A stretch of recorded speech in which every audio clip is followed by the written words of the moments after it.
En mode Rocket, épisode numéro 4. Aujourd'hui, au menu, 4 points sur 6 pour le Rocket de Laval à la Place Belle cette semaine. Une semaine qu'on pourrait qualifier de satisfaisante.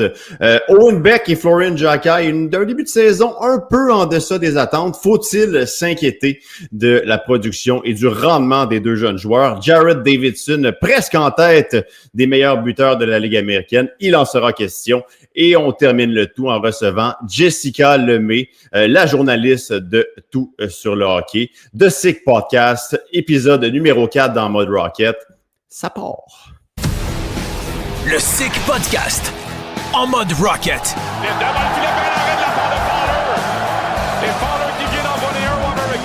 Le podcast le plus sick sur le Rocket de Laval. La voilà un entrée de territoire pour Jacquet. Jacquet, belle feinte, ça mène devant le filet. Marqué par Florian Jacquet. Avec Cédric Blondin et Vincent Demuy. Le but, marqué par David Heimbacher.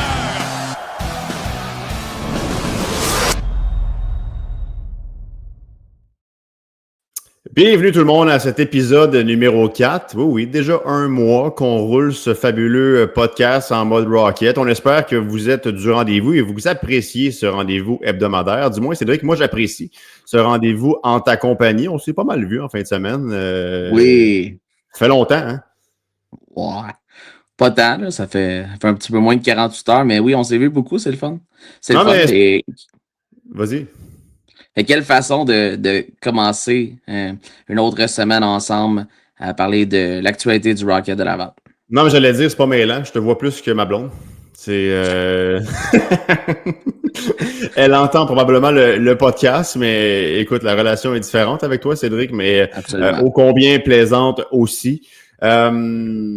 On va parler tout de suite. On va y aller dans le vif du sujet en parlant de quelque chose qui a été plaisant. Je pense que ça a été cette semaine à la Place Belle pour le Rocket de Laval. Quand même 4 points sur une possibilité de 6. Faut dire que Lehigh Valley, mercredi, ça peut-être été un adversaire un peu moins coriace dans leur façon de jouer. Mais en fin de semaine, là, les deux rendez-vous face aux Americans, on les attendait. Ça n'a pas été parfait, mais point de vue résultat, là, tu vas quand même chercher là, un gros 4 points de classement, dont 2 face à des rivaux directs de la division Nord. Ah, c'est sûr, absolument. Et la victoire face à Lehigh Valley, elle a donné le ton à cette semaine-là. Mais je regarde ça peut-être un petit peu moins de 48 heures plus tard. Je trouve quand même qu'il y a beaucoup de positifs. Faut pas oublier que les Hammers, c'est une très, très bonne équipe de hockey. Et d'aller chercher une victoire sur 2, c'était quand même une tâche qui était quand même colossale pour le Rocket. Et je trouve qu'ils s'en sont très bien débrouillés dans l'ensemble, malgré quelques petits points à travailler. Mais tu sais, c'est dur de dire que ben, c'est une semaine où peut-être le Rocket aurait pas aller chercher 6 sur 6. On était d'accord que probablement le Rocket allait en gagner 1 sur 2 face à Rochester. Et ils l'ont fait. J'ai aimé comment ils ont répondu après le match de vendredi, où ça a été un petit peu plus décousu dans certains cas. Mais en même temps, c'est deux très bonnes équipes de hockey. Fait que ça aurait pu aller un bord et de l'autre. Et même si ça n'a pas été parfait samedi, ils ont trouvé la façon d'aller chercher cette victoire-là. Donc, c'est ça l'important. Ouais, puis la défaite, on n'a pas été déclassé. Puis je regardais Non. mes notes ce matin, la défaite de 2-1 face à Rochester vendredi. Ironiquement, Laval a plus de chances de marquer que son adversaire vendredi dans la défaite, mais en avait moins dans la victoire le lendemain. Donc, parfois, comment c'est fait. Puis là, tu vas te chercher 3 buts en avantage numérique, un de Davidson, 2 de Dauphin. C'est ça. Puis Lehigh Valley, pour ceux qui n'ont pas vu le match, qui n'étaient pas à la Place Belle, pour moi, ça a été une fabuleuse performance défensive où tu n'as rien donné, tu n'as pas donné de but. Tu as donné 6 chances de marquer à force égale. Il va y avoir des correctifs à faire du côté de Lehigh Valley qui n'ont pas joué un bon match à l'étranger, mais c'est quand même pas sorcier de dire que le Rocket les a forcés à jouer un mauvais match comme ça. Ah, c'est un match parfait à domicile. C'était la façon de rebondir. Ça ressemblait beaucoup à ce qu'on avait vu lors des 2 premiers matchs à la Place Belle cette année face à Abbotsford. Et comme tu l'as dit, c'est sûr qu'il y a eu des choses. L'avantage numérique qui a été là samedi, mais la différence, c'est l'opportunisme. Parce que si l'équipe est un petit peu plus opportuniste dans le match de vendredi, peut-être que l'équipe Exact. récolte 4 points sur une possibilité de 4 face à Rochester. C'est un match qui était sur la ligne, une petite bévue, mais quand même une grosse bévue. On va avoir la chance d'y revenir, c'est sûr, mais en bout de ligne, c'est 2 matchs que le Rocket, les matchs étaient à sa portée, dans le fond. C'est ça que que moi je note. Et malgré le résultat plus décevant samedi, faut quand même voir le positif. Ouais, absolument. Une victoire en 3 matchs face à Rochester depuis le début de l'année, mais on peut dire que ça s'est amélioré. Là, ce qu'a qualifié de volée subite par Toby Paquette-Bisson là, avant le week-end, on n'est pas là. On n'est pas là en fin de semaine, même dans la défaite. Je pense qu'ils ont beaucoup appris sur le but de Trevor Kuntar quand même, que tu peux pas leur donner la zone neutre, c'est assez clair. Ils ont des joueurs qui peuvent tricher, le font plus intelligemment. Rochester, l'année dernière, parfois, ils trichaient, puis ça, c'est pas intelligent de faire ça comme ça. Tu triches, tu mets un gap entre tes défenseurs et tes attaquants, puis tu te fais prendre. Mais je pense que là, on l'a fait d'une meilleure manière. Puis on n'a pas eu le choix de forcer le jeu un peu quand c'était 1-0 pour Laval. Puis on était chercher au final le but qui a fait mal à prendre en prenant Ryan Backer à contre-pied.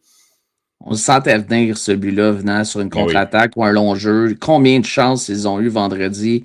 Des poteaux, des gros arrêts de Capo Kakkonen. C'était une question de temps avant que ça arrive. Ça aurait pu être en prolongation aussi parce qu'on était à quelques minutes de s'y retrouver. Mais j'ai aimé comment on s'est ajusté. On a été beaucoup moins permissif sur ces jeux-là. C'est sûr que Reinbacker en a joué une bien meilleure aussi samedi que vendredi. Il fallait s'y attendre. C'était un retour au jeu. Mais justement, parlons-en, Cédric. Parlons-en de Reinbacker. On va évaluer son week-end parce que c'est important. C'est un gars qui est important pour la reconstruction des Canadiens de Montréal. Les gens veulent en entendre parler avec raison. Mais il y a beaucoup plus d'initiatives dans sa game samedi, beaucoup plus de confiance avec la rondelle, même sans la rondelle. Puis je pense que c'est ça, un excellent joueur de hockey, un joueur intelligent comme lui. Ça prendra pas 15 matchs pour s'ajuster. Ça a pris une courte nuit de sommeil, puis je pense qu'il était déjà plus à l'aise le lendemain. Mais Vincent, si, admettons, il n'est pas responsable, je dis pas qu'il est nécessairement le seul responsable sur le but de la victoire de Rochester.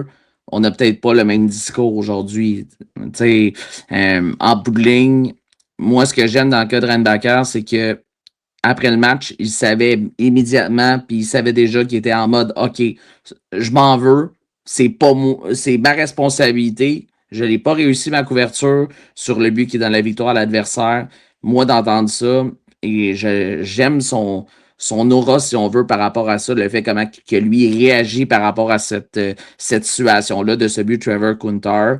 Et on l'a vu, il a répondu avec des actes lors du match de samedi. Il a passé la parole aux actes en voulant dire qu'il voulait vraiment s'ajuster et d'éviter que ça se reproduise. Et s'il joue de cette façon qu'il a joué samedi, ça s'en vient bien dans le cas de Reinbacker, même si c'est un très court échantillon.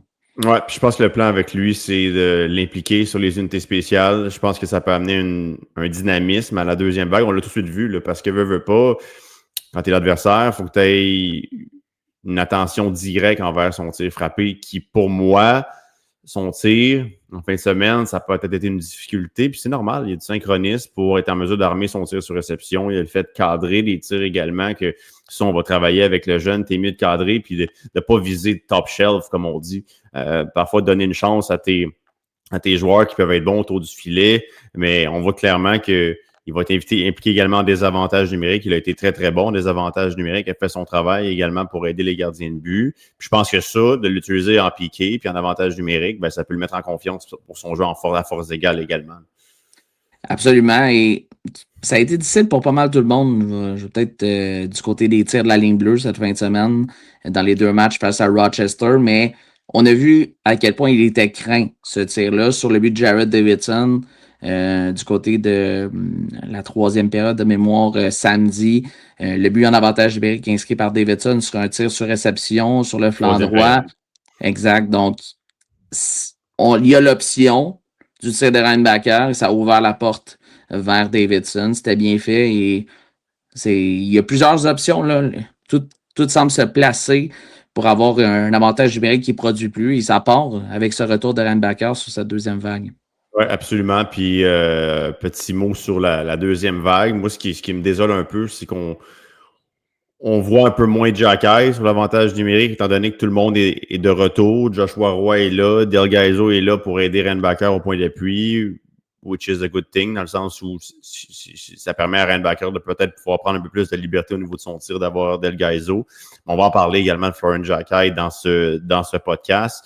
Bon, Cédric, l'éléphant dans la pièce. Un sujet que tu aimes beaucoup, que Pascal Vincent aime un peu moins. L'indiscipline. On va terminer le bloc là-dessus je pense qu'on va avoir fait le tour. On termine avec le gros beurrage de négatifs pour terminer le bloc parce qu'il y a eu du positif, on en a parlé. Surtout l'avantage numérique 3-5 dans le dernier match, mais ce qui a été pas mal moins glorieux, ça a été les 8 avantages numériques offerts à Rochester. Ça aurait pu changer le match de côté, n'eût été d'excellentes performances en désavantage numérique de l'équipe. Bref, à brûle pour point comme ça, Cédric, je te lance sur le sujet. Ouais, vendredi, c'était les pénalités en zone offensive en troisième période, qui était le sujet chaud après le match. Et on semblait que c'était un irritant dans le cas de Pascal Vincent, mais 8 pénalités. Il y a une formation qui est au-delà de 30% d'efficacité en avantage numérique. Une chance mais en même temps, je suis content parce que ça nous a permis de voir beaucoup de positifs sur le désavantage numérique. On a pu voir des ajustements qui avaient été faits. Ils ont gagné le match. Tu peux pas donner 8 avantages numériques. Puis la majorité des pénalités, ça vient des défenseurs, en plus de ça. 6 sur 8. La dernière qui est la seule, celle de Winbeck, qui a mené à un but tard en fin de match pour Rochester. C'était mauvaise. Ça en était une très mauvaise, celle de Winbeck. Celle-là, à ce point-ci du match, il n'était pas obligé de donner une bonne mise en échec. C'est dommage, j'ai des dommages parce qu'il venait de jouer physique. Il était dans la limite, là. Puis là, c'est la deuxième action, un petit coup de gant sur le casque. C'est ce genre de punition-là que... Puis Owen ne faisait pas ce genre de choses l'année dernière. Donc, mais Cédric, pour poursuivre sur le sujet, je pense que c'est le principal intéressé, Pascal Vincent, qu'on veut entendre là-dessus. On vous fait écouter ça.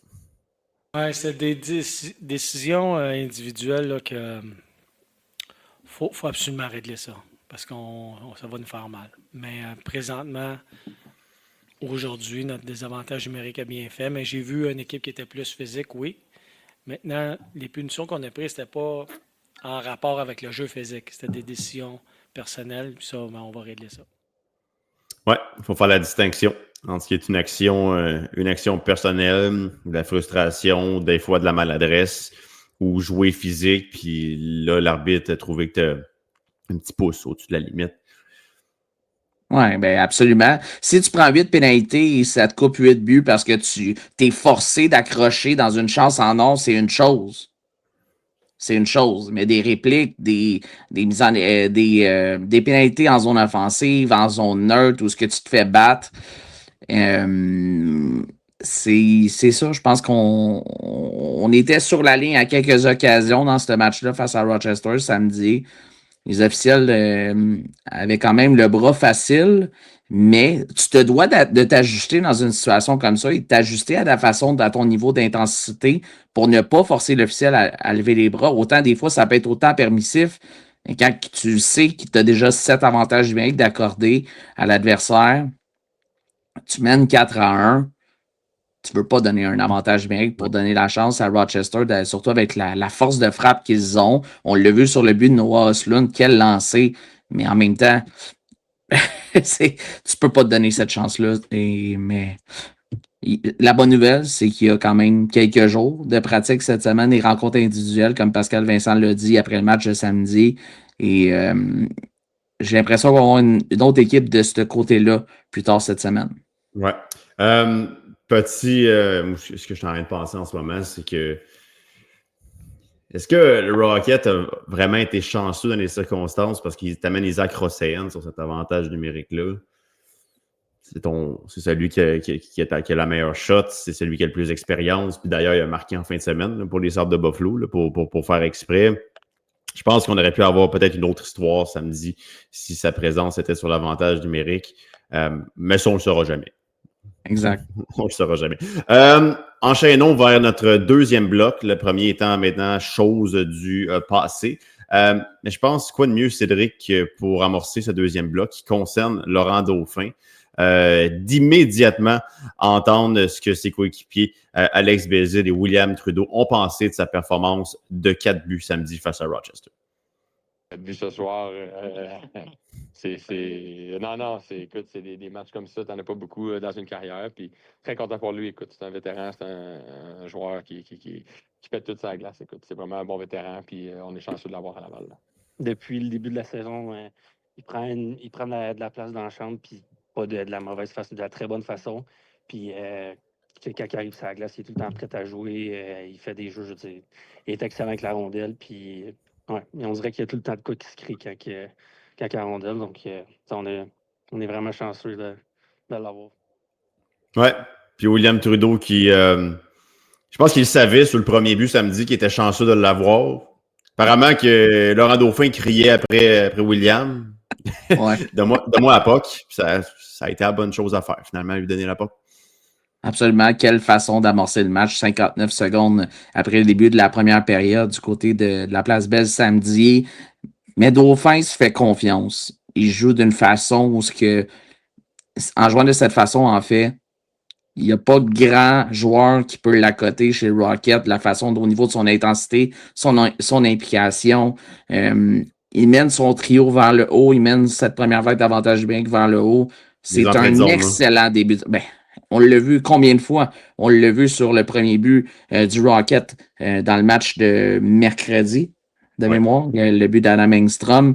Mais on l'a combien de fois qu'on s'est regardé, toi et moi, dans ces 3 matchs-là, on dit quelle entrée de zone de Laurent Dauphin, parce que en anglais, on dit deceptiveness, comme il est capable d'avoir cette déceptivité face à un joueur adverse qui ne sait pas exactement qu'est-ce qu'il va prendre comme décision. Des fois, il bouge ses pieds en entrée de territoire et il est capable de se positionner pour être capable d'aller chercher une autre option en entrée de zone, et on l'a vu. Et il ralentit bien le jeu. Il ralentit bien le jeu aussi, Laurent. À des bons moments, il accélère à des bons moments aussi. Autour du filet, bon, Laurent, c'est pas le plus costaud, mais c'est pas un joueur qui a peur du contact, il n'a pas peur d'aller dans les zones critiques. Il est intelligent autour du filet. Il n'y a pas un grand tir, mais il a le sens du timing, du synchronisme pour être en mesure de marquer avec des tirs sur réception. Puis là où je veux t'amener, Cédric, c'est pas un jab envers l'organisation du Canadien, dans un sens, tu as été capable de l'avoir pour 2 ans sur un contrat de la Ligue américaine seulement, mais cette entente-là contractuelle me flabbergasse encore égale. Hey, contrat de la Ligue américaine seulement pour Laurent Dauphin, puis c'est bien correct, puis probablement que Laurent est très content de ça. Il y a des très bons montants qui peuvent être offerts à des joueurs seulement de la Ligue américaine. Je suis persuadé que Laurent il trouve son compte, mais tu as été capable de te garantir ça pour 2 ans. Quel contrat extraordinaire pour l'organisation. Puis si Laurent est heureux, tant mieux. En tout cas, il a l'air, je peux te le dire. On a eu la chance de lui parler quelques fois depuis le début du camp d'entraînement, et la façon dont il joue, pour moi, il est bien à Laval. C'est un gars de Repentigny. Pour lui d'agir de la sorte et d'être un meneur dans cette équipe-là, et on peut pas regarder autrement que les résultats pour voir à quel point ses actions sur la glace mènent le Rocket au succès qu'ils ont depuis le début de la saison. Ouais, puis Laurent Dauphin, c'est pas un gars très vocal. William Trudeau a parlé du fait qu'il prenait plus de place dans le vestiaire. C'est un gars quand même réservé. Laurent Dauphin, le genre de gars qui prêche par l'exemple. Puis, c'est pas le gars le plus bavard, mais Cédric, je veux qu'on ait entendu ce qu'il a dit au sujet de la confiance de son entraîneur Pascal Vincent. Une longue réponse de Laurent Dauphin qui veut tout dire. C'est agréable de voir que ton entraîneur fait confiance. Puis j'essaie d'être bon des 2 côtés. Puis je suis content qu'il le remarque et qu'il l'applique. Il y a aussi la décision de re-signer ici pour cette année. Oui, exact. On a eu une belle chimie Pascal depuis le début. Puis c'est un excellent coach. Alors, c'était Laurent Dauphin. Il en sera question possiblement là, plus tard dans le reportage. Quand on va parler avec Jessica Lemay là, dans quelques minutes de cela. Mais 2 sujets rapides avant qu'on accueille Jessica dans la discussion. Puis Jessica, d'ailleurs, c'est intéressant qu'on fasse la transition avec son nom parce qu'elle a posé une question extraordinaire à Pascal Vincent après le match au sujet d'Owen Beck et Florian Jacquet qui, eux, c'est un rendement en deçà des attentes. Je pense que je peux y dire ça de façon très, très safe depuis le début de l'année. Cédric, les 2 qui cherchent un peu dans leur identité. sais, parler de Florian Jacquet, je faisais un exercice ce matin au sujet de ses chances de marquer. Bon, c'est un exercice que j'adore faire en tant que quand j'analyse les matchs. Puis c'est une belle façon de savoir l'impact d'un joueur dans un match. Puis si offensivement, il trouve ses repères, puis il se trouve dans son identité, en zone offensive. Mais Florian Jacquet, écoute ça, Cédric. C'est 5 chances de marquer à ses 2 premiers matchs cette année. 2 chances dans les 8 derniers. Exact. Je pense que ça veut tout dire. Ça veut tout dire. Il manque un peu d'implication. Ben, de jump, il manque un peu son de jump. Implication au niveau du jeu physique. Moi, ça part de là. Si Jacquet n'est pas impliqué physiquement, comment qu'il veut avoir du succès avec le Rocket et possiblement se faire une place avec le Canadien de Montréal? C'est son pain, son beurre, son jeu physique, capable de faire bien de bonnes choses, mais il se doit de s'impliquer de cette façon-là, ce qu'il ne fait pas depuis. Et où le point tournant pour moi, c'est le match de samedi le samedi, dans 3 semaines, face aux Canucks, lorsqu'il a engagé le combat avec Chase Tillman. On voit un tout autre joueur depuis ce match-là. Ce match-là, il a été excellent. Il a distribué d'excellentes mises en échec parce qu'il savait l'importance de répondre de ce qui était arrivé la veille avec Stillman. Mais depuis ce match-là, Vincent, je ne sais pas si tu es d'accord avec moi, mais on ne voit pas le même joueur. On ne voit pas le même joueur, on ne le voit pas distribuer de mise en échec ou à peine, du moins. Et comment il peut avoir la confiance de son coach? Je me rappelle, on a eu la discussion hors micro là, avant le match de samedi. C'est la première fois où on avait eu une petite discussion par rapport à Jacquet, nos impressions de son début de saison, parce qu'on n'était pas nécessairement venu sur le sujet depuis le début. Et encore une fois, samedi, ça a été un petit peu plus difficile, quelques mises en échec, mais rien où ce que tu dis, OK, il faut qu'il y ait plus de temps de glace que qu'est-ce qu'il y a en ce moment. Et on le voit, il perd du temps de glace, il y a moins de responsabilités. C'est dommage tout ça parce qu'il y a beaucoup de place à amélioration dans son cas. Ouais, puis à la base du temps de jeu, ça se mérite. Il a eu une chaise plus offensive dans les premiers matchs. Là, il y a eu des retours dans la formation, puis il veut pas. Il faut qu'il force Pascal Vincent à l'utiliser dans des missions plus offensives. Mais pour ça, avec la rondelle, il faut qu'il te donne quelque chose. S'il n'y a pas la rondelle, il faut qu'il est dans la zone critique. Je pense qu'il faut qu'il tente plus au filet, la première chose. Je pense qu'il faut qu'il tente plus au filet. Des fois, ça aide à se mettre dans le match aussi. Un bonhomme comme Joshua Roy, c'en est un comme ça. Puis avant de faire jouer ce qui a été dit dans le vestiaire, puis par Pascal Vincent après le match de samedi, parce que c'est très intéressant.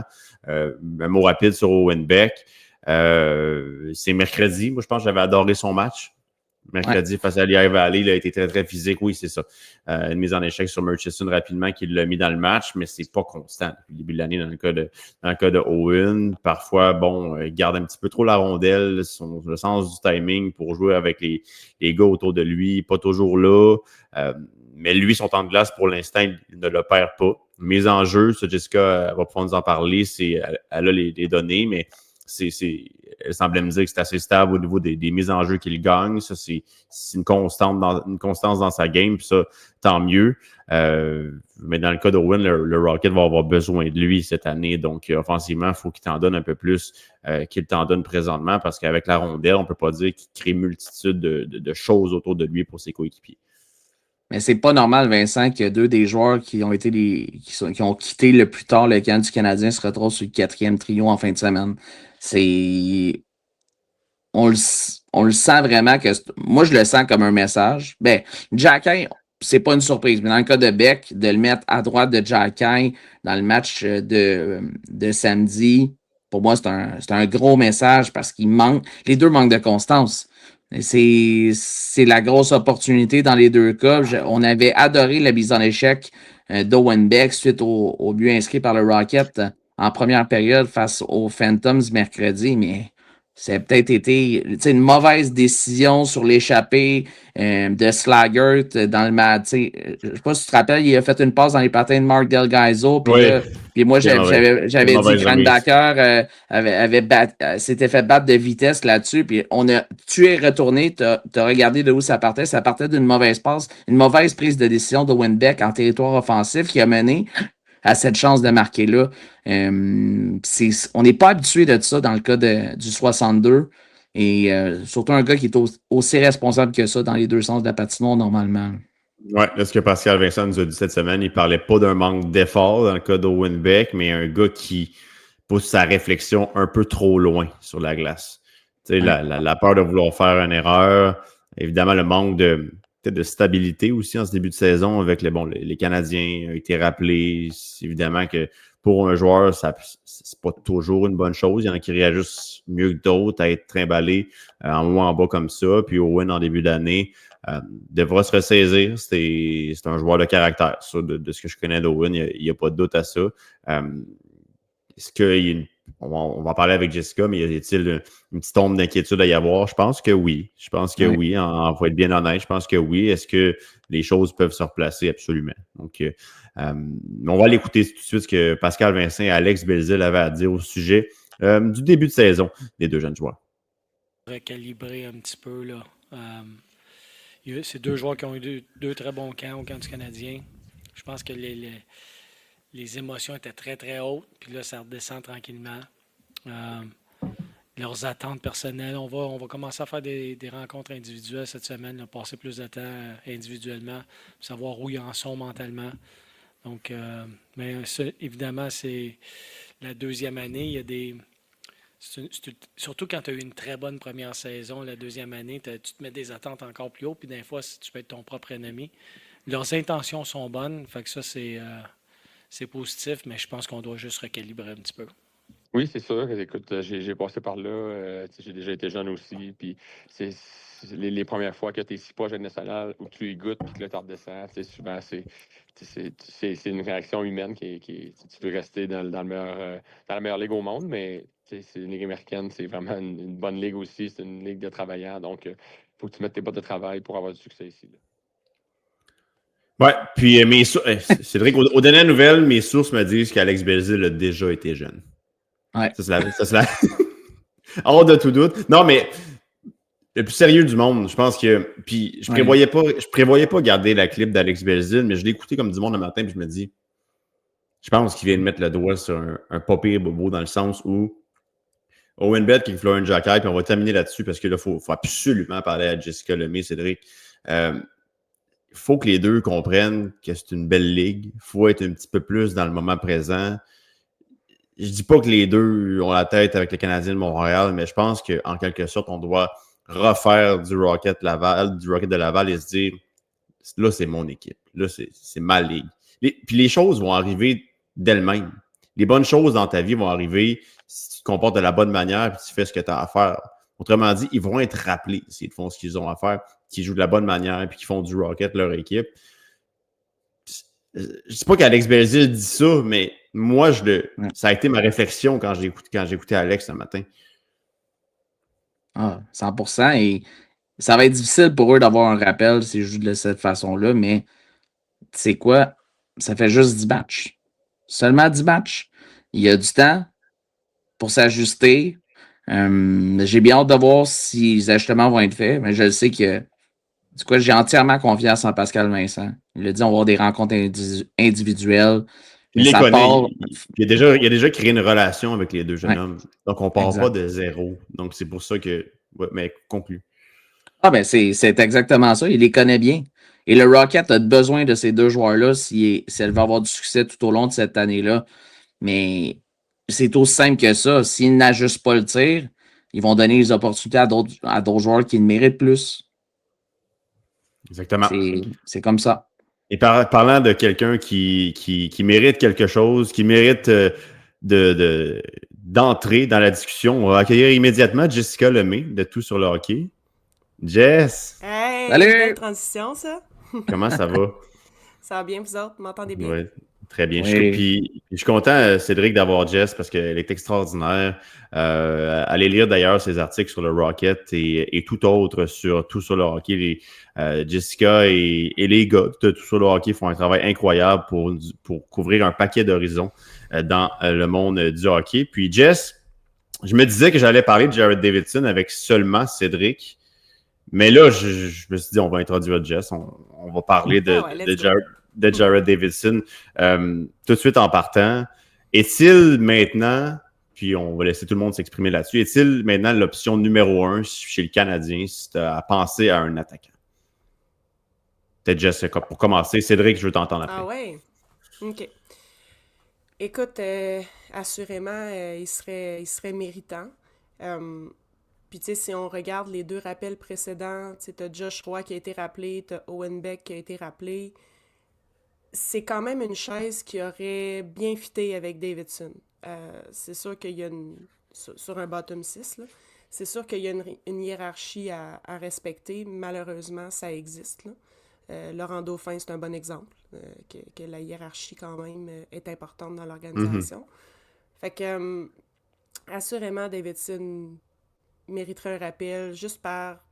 Il y a aussi un clip que tu n'as pas passé, là, mais de Alex Belzile qui parlait que il y avait une game très prédictible, un mot que Martin Saint-Louis aime beaucoup.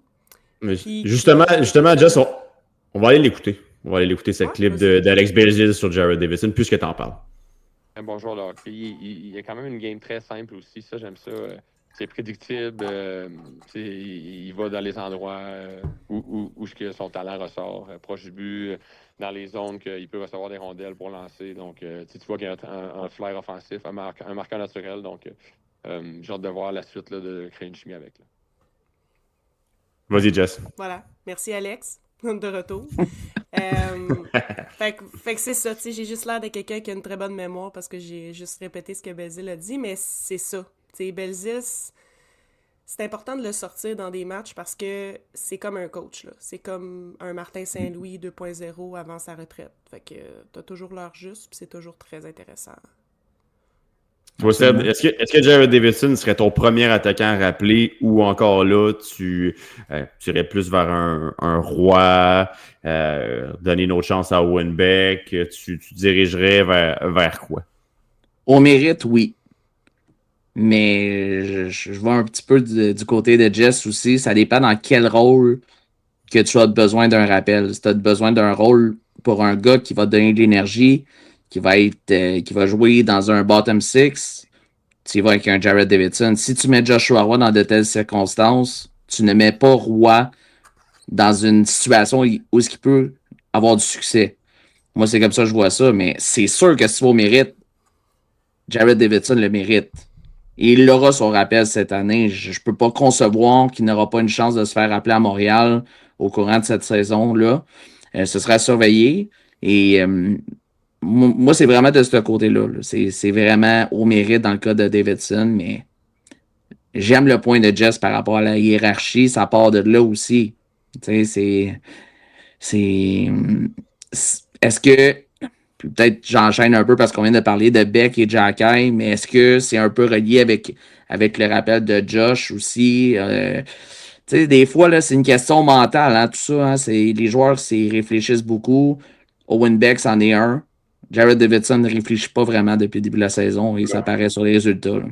Non, absolument. Puis moi, je vais y aller dans un sens un peu plus direct. Moi, hors de tout doute, je pense que c'est Jared Davidson qui devrait être rappelé présentement.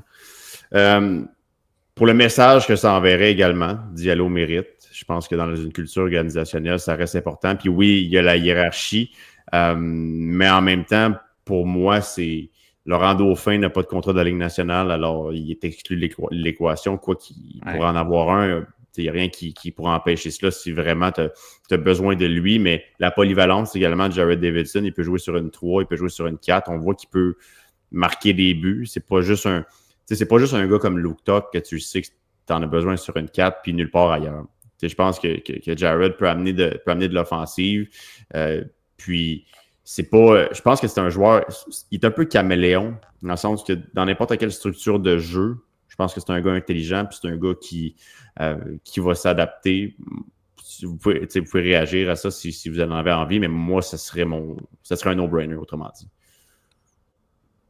T'as ton opinion, Vincent, et c'est correct parce qu'on est du même avis. C'est juste qu'on essaie de peut-être un peu niveler les attentes de chaque bord parce que c'est dur de prédire quel côté le Canadien va décider d'y aller. Pour l'instant, il n'y a pas d'opportunité de rappel, mais ça change tellement vite dans le hockey.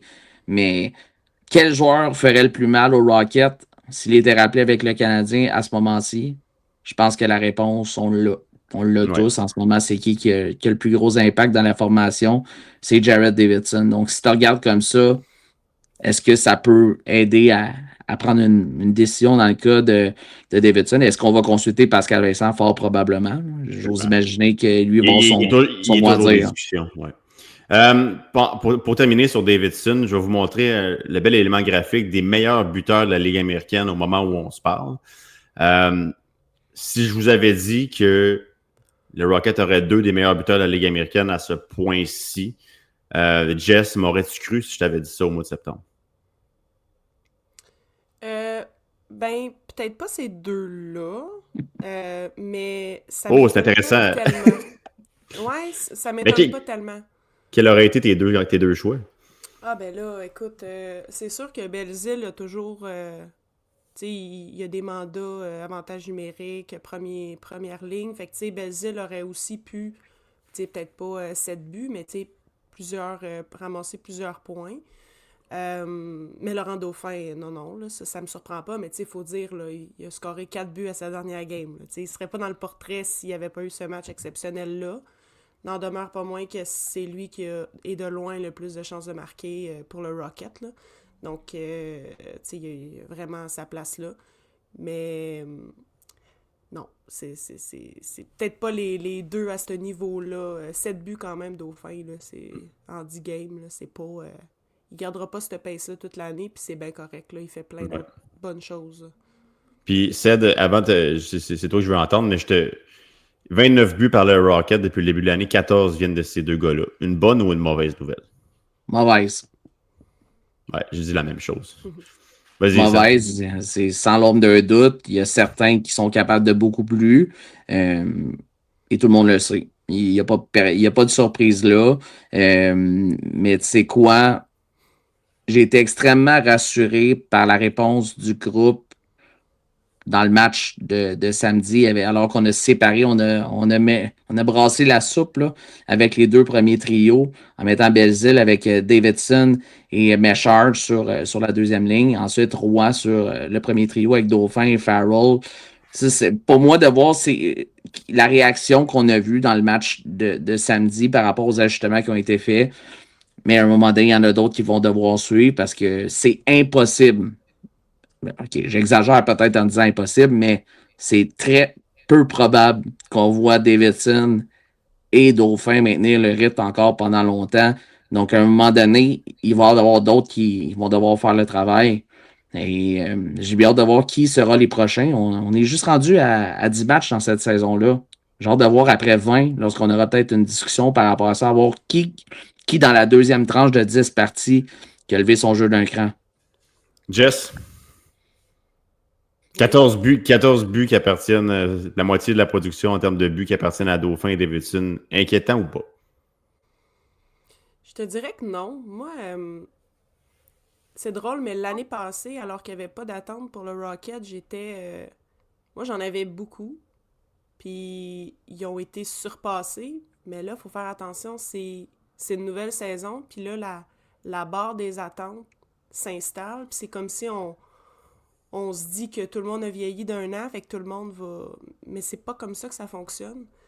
T'as une défensive qui était très, très douteuse là, en début de saison. Rien contre les Jacob Dion, puis Wyatt Willey qui a super bien fait. Mais là, si avec le retour de Reinbacker qui prend son rythme, Engstrom qui arrête d'avoir du temps de glace à la Matheson, là, puis l'année passée, on va avoir une meilleure idée. Là. En ce moment, ça a été... Moi, j'ai vu ça autant pour les gardiens que pour les défenseurs. C'était du mode survie en début de saison. Honnêtement, c'était de tenir le coup. C'était de ne pas perdre des gros joueurs, des Toby, des Laurent Dauphin, parce que là, tu vas en avoir de besoin. Là, je trouve qu'on va avoir un petit peu plus une meilleure idée, puis Pascal Vincent l'a dit, il va push de pace. Fait que pour moi, les 10 premiers matchs, il n'en ressort pas grand-chose. On a eu des belles réponses, mais il en reste encore beaucoup.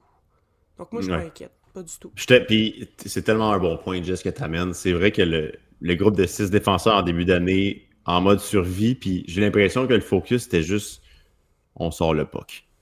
on sort le puck de la zone. On fait pas une bonne première passe pour amener vraiment une contre-attaque de notre bord. On n'était pas concentré là-dessus. On était juste, faut pas passer du temps ici. Moi, je veux pas, moi, je veux pas être ici. C'est comme être pogné dans le trafic, finalement. Tu veux juste sortir. C'était pas, tu voulais pas rester là, puis ça manquait un peu de créativité. Je vais vous amener ailleurs. Regardons un peu le classement de la division Nord, si vous le permettez.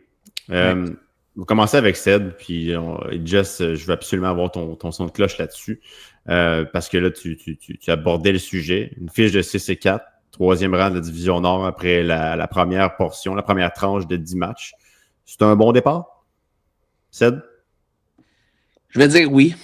Je vais dire oui en expliquant par le fait que le Rocket a joué 5 de ses 7 premiers matchs sur la route.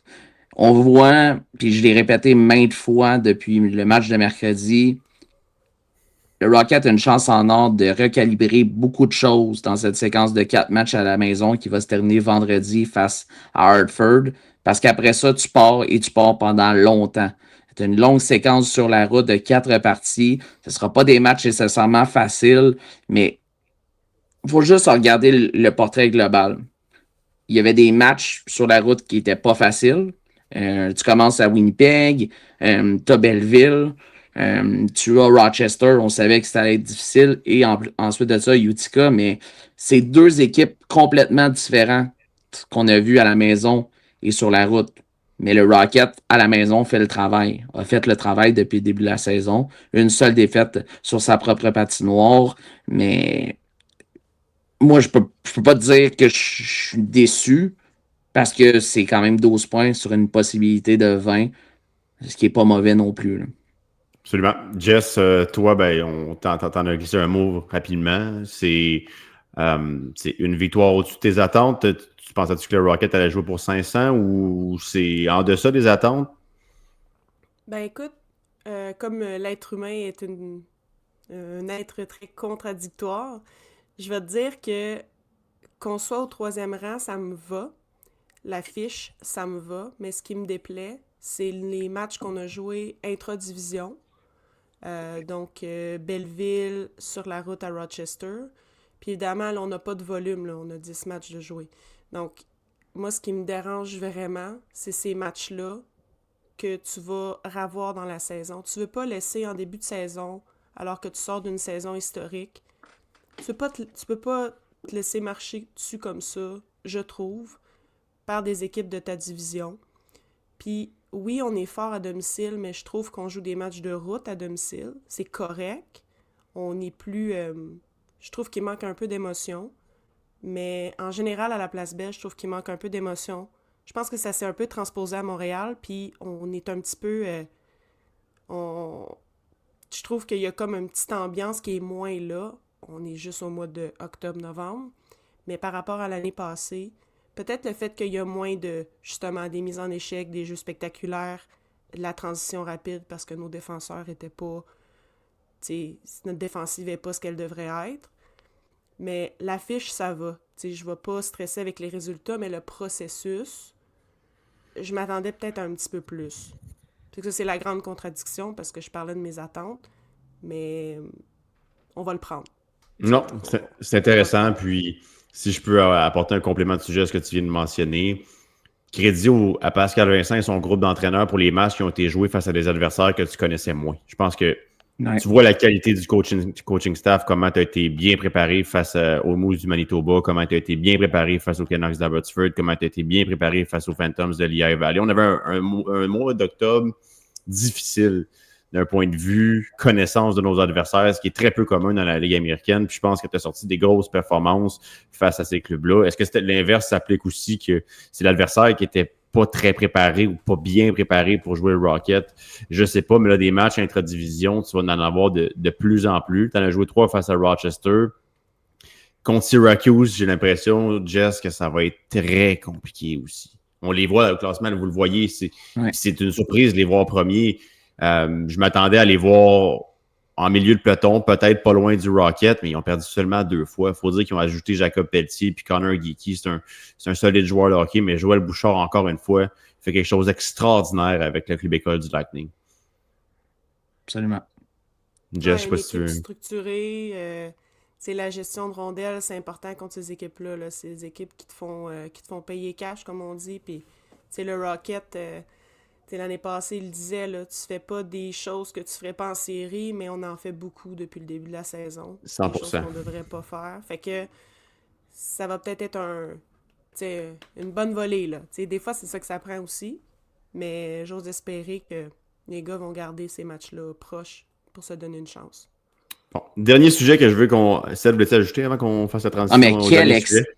quelle excellente analyse de Jessica par rapport au fait que le Rocket joue des matchs de route à la maison. C'est exactement ça. C'est exactement ça. Et c'est peut-être qu'est-ce que le Rocket ne fait pas assez de bien sur la route. Parce que c'est tellement de partir de la base pour moi de jouer de cette façon-là.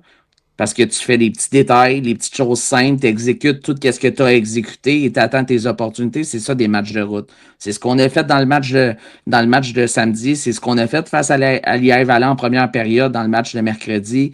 Mais mon Dieu, que tu as touché le bon point. Là. Mais tu vois, Jess, là, Seb, que je l'ai pas évité sur le show pour rien. Là. Je veux dire, Ben non, non, non. C'est pas dans ce sens-là, mais c'est dans, exactement ça qui peut être ajusté dans les 10 prochains matchs. dans C'est le- continuer là-dessus, puis d'améliorer certaines choses, puis le reste va suivre. Je pense que c'est d'imposer ton style de jeu, Cédric, à l'adversaire, surtout quand Ouais. tu joues à domicile. Puis c'est pas interdit de le faire à l'étranger non plus. Rocket l'a fait l'année passée beaucoup de fois. C'est peut-être le plus gros sujet que je voulais aborder avec vous parce que le Canadien va avoir une décision à prendre concernant Mike Matheson. Là, il y a des défenseurs en bas qui se développent. Il y en a qui sont proches, il y en a qui sont loin. Mais à quel point, puis là, je suis pas en train de dire, on ne peut pas parler du Canadien présentement, je suis pas en train de dire qu'on ne devrait pas prolonger Matheson, mais en quelque part, veut pas, si tu le prolonges, il va y avoir des jeunes qui vont avoir moins de place. Mais à quel point cette saison-là est importante, justement, pour évaluer tout ça dans le cas de Reinbacker, dans le cas d'Ingstrop, dans le cas de Trudeau. Ils sont pas loin, eux autres, avec. Puis, c'est pour ça que mon avis est qu'il n'y a rien qui presse pour signer Matheson. Le temps que tu puisses évaluer ces trois gars-là comme du monde. Jess, qu'est-ce que tu en penses? Le sujet a l'air de t'intéresser, puis ça m'intéresse d'entendre ce qui t'intéresse. Ben, tant mieux. Moi, je pense que Matheson va rester, là, va prolonger avec le Canadien à bon prix. Je pense pas que tu as un remplaçant dans les rangs pour manger les minutes qu'il mange. Puis par rapport aux gars qu'on a en bas, je trouve que c'est vraiment une question de plancher. C'est quoi la game de base? C'est quoi ta game B que tu peux apporter? Puis c'est la raison pourquoi Jayden Struble a monté rapidement dans la Ligue nationale puis il s'est fait une place. Je pense qu'Adam Engstrom, c'est de développer ça. On regarde le plafond puis on s'excite bien gros. Moi, je le trouve très similaire à Mike Matheson. Ouais. Comment, qu'est-ce qu'il peut t'apporter, mais justement, si tu l'utilises vraiment beaucoup, il s'est vraiment bien tiré d'affaire.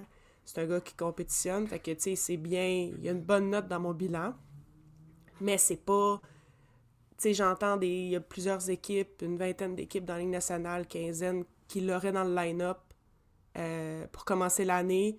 Moi, je trouve que c'est un petit peu fort. Peut-être beaucoup, c'était un peu trop d'équipes. Ouais, puis c'est peut-être un peu l'espèce de...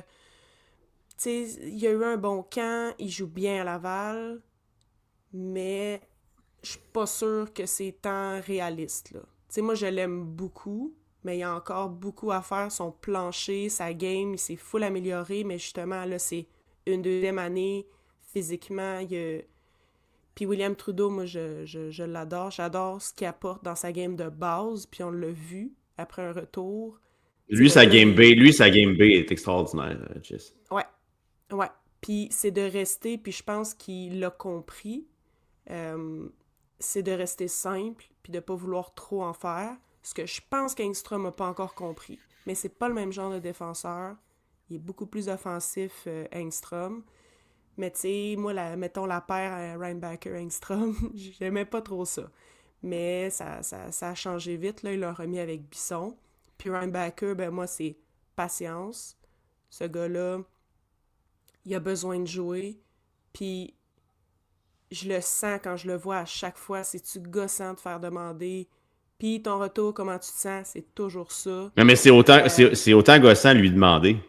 À ce point-ci. Oui, là. 100%. Je sens pas que lui, c'est par rapport à nous. C'est vraiment... Il veut passer à autre Je le chose. sens coincé dans ce narratif-là. Puis tu sais, c'est un kid, là, c'est beau, là, la maturité, là, puis remplir ton coffre à outils, mais si ton coffre à outils est trop plein, là, tu seras pas capable d'avancer, là. Tu sais, faut que tu processes tout ça, puis il faut que tu joues au hockey. Fait que lui, c'est juste ça qu'il veut, puis tu sais, j'y souhaite juste le meilleur parce que c'est un excellent individu, puis moi, honnêtement, là, je l'achale pas cette année, là. Tu sais, moi, je juge pas son -2, je dis pas que, tu sais, c'est pas là le point. Moi, c'est mentalement, ce gars-là, qu'il soit à une bonne place, qu'il joue la game qu'il aime. Faut qu'il soit dans le moment présent. C'est ça. 100%.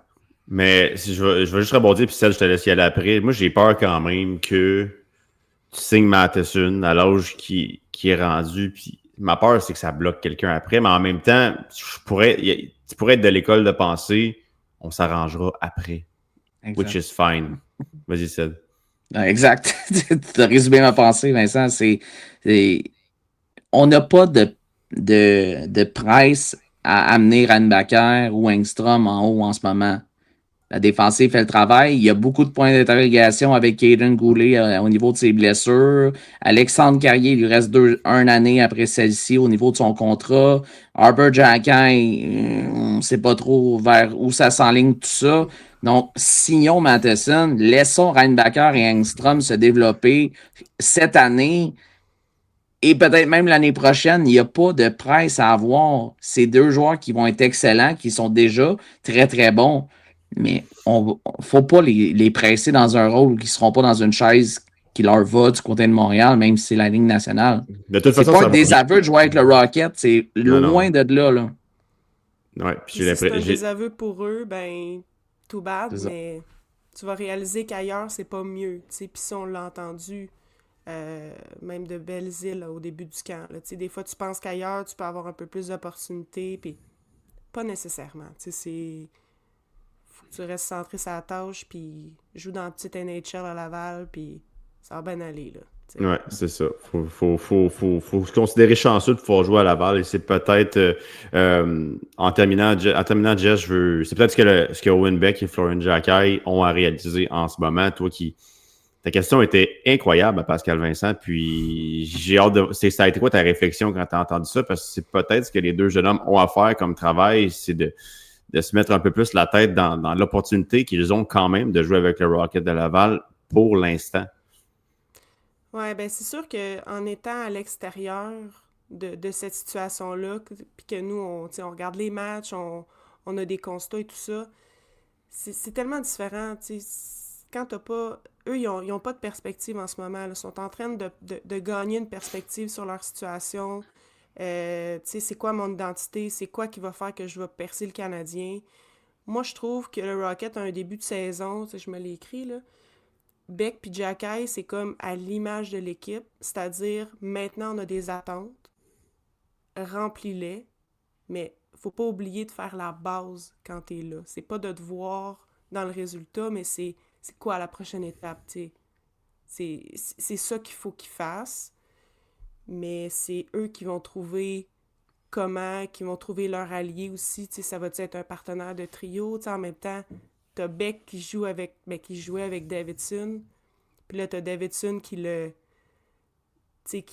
fait pâlir un peu son étoile. Tu sais, c'est quelque chose pareil, là. Tu sais, fait que c'est un peu de voir, tu sais, comment que je vais, tu sais, me remettre dans cette équation-là. Puis Beck, ben là, c'est plus de désavantages numériques. L'année passée, il a pas joué pratiquement. Fait que là, c'est comme d'autres.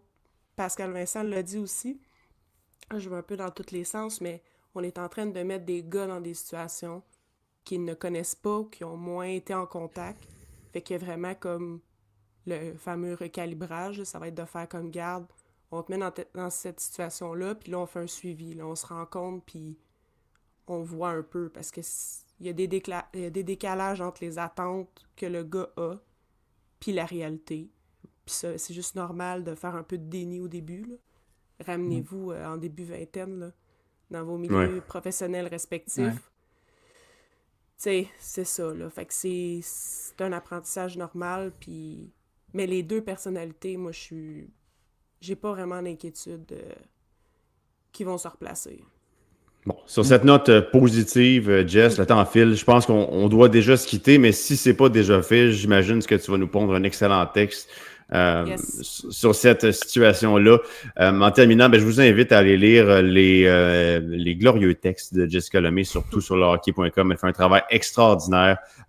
Puis, Jess, au plaisir de te réavoir dans le podcast. Mon petit doigt me dit que ça va réarriver. Yes, ça se fait plaisir. Merci de l'invitation. Merci beaucoup. Merci, Jess. Merci. Alors, c'était Jessica Lemay qu'on va assurément réinviter, Ced. Ça, c'est évident. Elle a un recul extraordinaire sur ce qui se passe. Elle a une analyse extraordinaire sur ce qui se passe. Puis là, en terminant, Ced, petite semaine pour le Rocket de Laval. On va passer une petite minute là-dessus. Mais Hartford, vendredi. Ensuite, ce sera Belleville. Belleville dimanche. Donc, petite semaine pour le Rocket de Laval. Un petit peu de repos. Ça va faire du bien. Pendant que j'ai de la visite. Désolé pour ça.